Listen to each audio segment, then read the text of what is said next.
Assalamualaikum warahmatullahi wabarakatuh. Halo teman-teman, perkenalkan kami dari kelompok 5 yang beranggotakan 3 orang, yaitu dengan saya sendiri Afif Kurniasari, kemudian ada Hesna Faiza dan Zulfa Nurul Fadilah.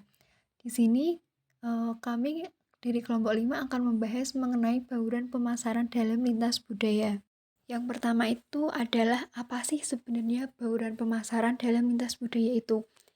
Jadi, bauran pemasaran lintas budaya itu adalah pendekatan pemasaran yang mempertimbangkan perbedaan nilai, norma, dan perilaku konsumen di berbagai negara.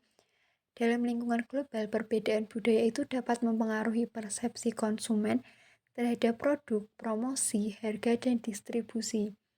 Pendekatan lintas budaya ini itu membantu perusahaan untuk menghindari kegagalan pemasaran serta memperkuat hubungannya dengan konsumen lokal.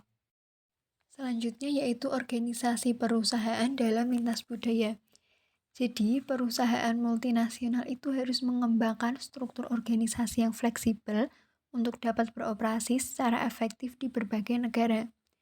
Hal ini mencakup pembentukan tim lintas budaya dan pelatihan karyawan agar memahami perbedaan budaya. Pemahaman budaya lokal itu sangat penting dalam menentukan pendekatan komunikasi, pelayanan pelanggan, hingga pengelolaan sumber daya manusia. Dalam praktiknya, banyak perusahaan global seperti McD atau Unilever yang melakukan adaptasi produk dan kampanye iklan sesuai dengan budaya setempatnya. Karyawan itu juga perlu diberikan pelatihan lintas budaya supaya dapat memahami dan menghormati perbedaan yang ada.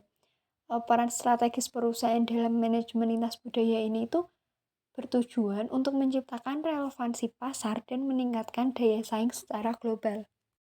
Materi selanjutnya yaitu tentang rencana standarisasi versus adaptasi. Standarisasi berarti menerapkan strategi pemasaran yang seragam di semua pasar. Misalnya dengan menyamakan desain produk dan pesan promosi. Strategi ini lebih efisien secara biaya dan cocok untuk produk dengan nilai universal. Sedangkan adaptasi berarti menyesuaikan strategi pemasaran dengan budaya lokal, seperti menyesuaikan rasa makanan, kemasan, atau cara promosi. Meskipun memerlukan biaya lebih besar, adaptasi meningkatkan kemungkinan penerimaan produk oleh konsumen setempat dan memperkuat loyalitas merek. Lalu materi selanjutnya tentang unsur-unsur marketing mix dan hubungannya dengan budaya. Yang pertama, produk. Budaya mempengaruhi selera konsumen terhadap warna, bentuk, dan fungsi produk. Contohnya rasa makanan atau desain produk disesuaikan dengan kebiasaan lokal. Yang kedua, harga. Sensitivitas harga bervariasi antar budaya. Di beberapa negara, harga tinggi menunjukkan status, sedangkan di negara lain dianggap tidak efisien. Baik, selanjutnya saya akan melanjutkan materi dari presentator sebelumnya, yaitu materi unsur-unsur marketing mix dan hubungannya dengan budaya. Yang ketiga yaitu ada distribusi. Saluran distribusi harus sesuai dengan infrastruktur lokal dan perilaku konsumen. Negara dengan kebiasaan belanja online tinggi membutuhkan platform digital yang kuat. Nah, ada yang keempat yaitu promosi. Dalam promosi, bahasa, simbol, dan gaya komunikasi harus disesuaikan agar tidak menimbulkan kesalahpahaman budaya.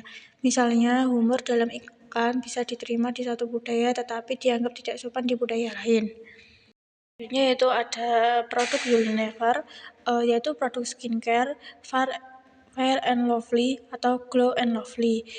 Nah, Unilever menyelesaikan pemasaran produk skincare berdasarkan persepsi kecantikan di berbagai negara, yaitu di Asia Selatan. Mereka sempat memasarkan Fair and Lovely yang menekankan pemutihan kulit karena di sana kulit cerah diasosiasikan dengan status sosial lebih tinggi.